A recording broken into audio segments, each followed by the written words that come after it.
What's going on, guys? It's Ricky with Untitled Solutions. So for today's video, we are going to focus on what is a stop loss and how it could be used to be helpful. So it could be very overwhelming, especially if you're a new trader and know nothing about trading on how to buy and how to sell. A really cool tool or a really useful tool that you can utilize is a stop loss or a trailing stop loss. So we're going to talk about the two types of stop losses that there are and why they're so helpful and why they've led a lot of members within our group to be so successful when it comes to trading. So if you guys don't know already, Untitled Solutions is a group I designed on teaching members worldwide the basics and fundamentals of trading penny stocks. So if you or anyone that you know have ever been interested in trading penny stocks or wanting to get into investing, again, we're sitting at about 2,300 members worldwide. The link is going to be provided for you down below. It's a free group you can join, again, teaching you the principles of investing, and that's pretty much it. So let's go ahead and get into it. So what a stop loss is. So a stop loss is going to be an automatically generated order that you have set. So I'm going to give you an example that I always use. So let's say Apple, right? Apple tends to trade from $1 to $1.10. Again, that's not the actual value. I'm just giving you an example. But let's say you buy in at $1, and as it continues to rise, all of a sudden it takes a dip. The reason we use a stop loss is to minimize loss.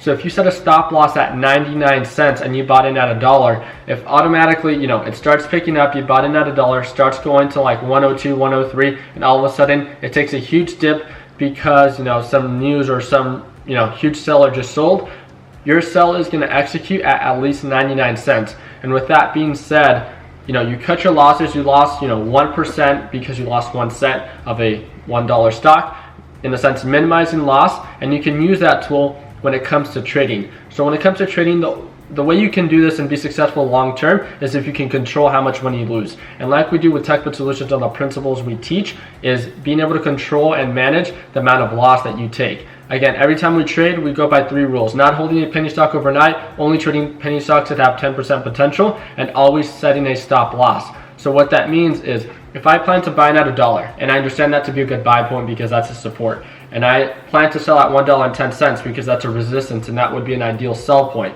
Having a stop loss at 99 cents would be ideal, since I minimize loss. All of a sudden, if it takes a dip, I cut losses, I lose less than 1% or 1%.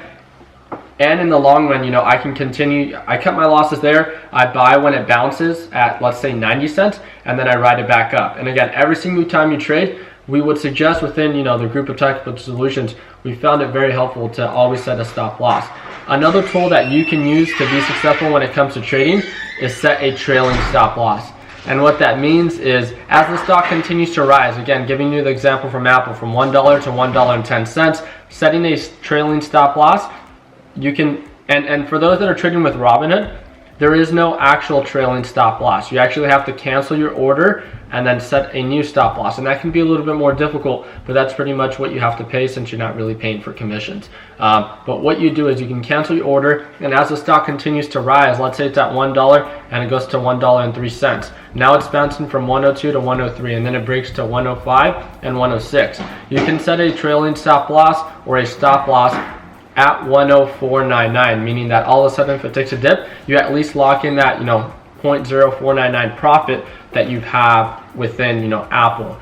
In the sense, we use this trailing stop loss to lock in profits and minimize loss. So all of a sudden, if you're in the green and it takes a sudden dip, you want to make sure that you can at least lock in the profits that you have. With Robinhood, yes, it does make it a little bit more difficult since there is no actual trailing stop loss. All the trailing means is as the stock continues to rise, so does your stop loss.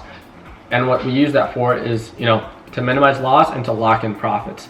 I'm mainly a technical trader and a day trader, but we have Justin that's a swing trader, and I want him to kind of talk a little bit more about on why he finds stop loss so helpful and when he uses it. Okay, so with penny stocks, setting a stop loss is just in case it takes a huge dip.